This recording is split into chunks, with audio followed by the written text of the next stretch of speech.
In this problem, we're asked to find the surface area of a surface of revolution obtained by rotating the function y equals x squared about the x-axis on an interval that's going to go from 0 to b, where b is just going to represent the upper bound, and our final answer will be in terms of that particular variable. We've also got a picture here which helps us visualize exactly what this surface area looks like.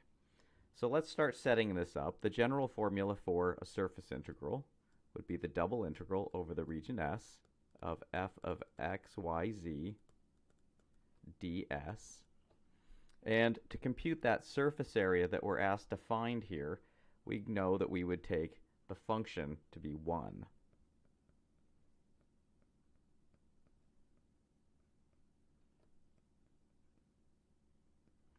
So now we have the double integral over the region S ds. But of course, we know we don't integrate directly with respect to the surface. We have to set this up, and that ds actually represents something different. I'm going to compute this as the magnitude of a cross product, and it's going to be the cross product of r sub x and r sub theta. So the partials of r with respect to x and theta, and we cross those and multiply by dA. In this case, I'm using x and theta because that's how we're going to parametrize our particular surface. So let's go ahead and set up what that parametrization or vector valued function is going to look like for our particular surface so that we can make our computation. So let's realize a little bit about how to set this up, because it's not quite as obvious maybe as we might like it to be. So let's first recognize there's really a z-axis here kind of coming out in this direction. And every cross-section that we take is going to be a little circle of some radius. The radius of the circle is going to be governed by the curve, whatever it is that you're given. In this case, that curve is y equals x squared.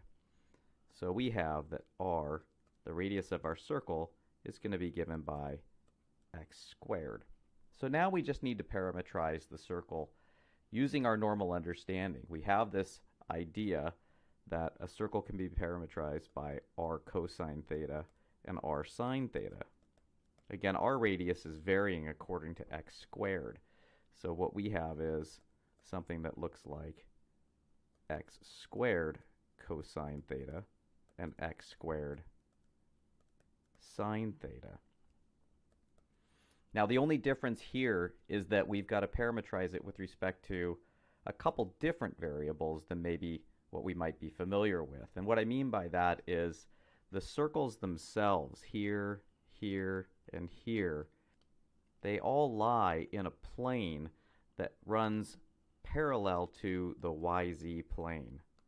And that's why I pointed out that we had this z-axis.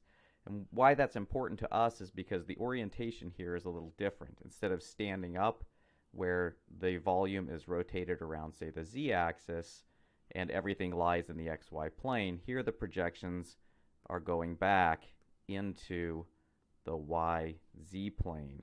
And all that means to us is that when we parametrize this, we're going to take y to be x cosine theta and z equal to x sine theta. So now we can set up what that vector valued function looks like.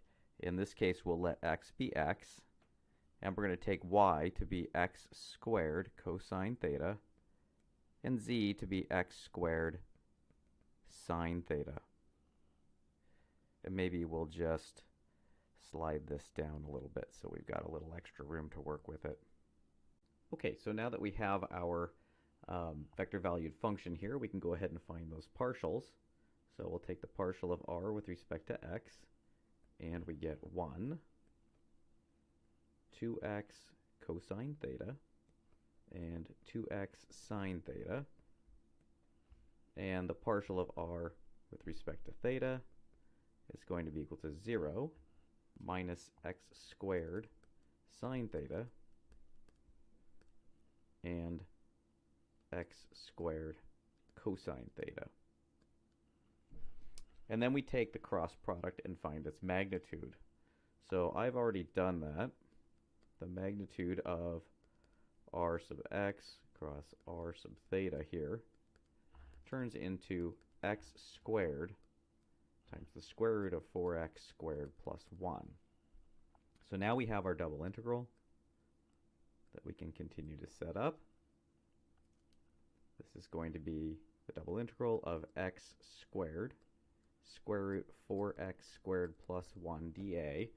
But dA here is going to be dx d theta, since those are our two variables. Now the x bounds are specified in the problem up here. We've got x going from 0 to b, so we'll throw those bounds on. Those are specified. And for our surface here, we've got the entire revolution going all the way around, so theta is going to go then from 0 to 2 pi. So now you've got your integral set up. How you choose to go about solving that integral depends on what the parameters are of the particular course. In my course, we would probably just plug this into a computer algebra system to have us evaluate it. But of course, there are other techniques where you could solve this then by hand as well.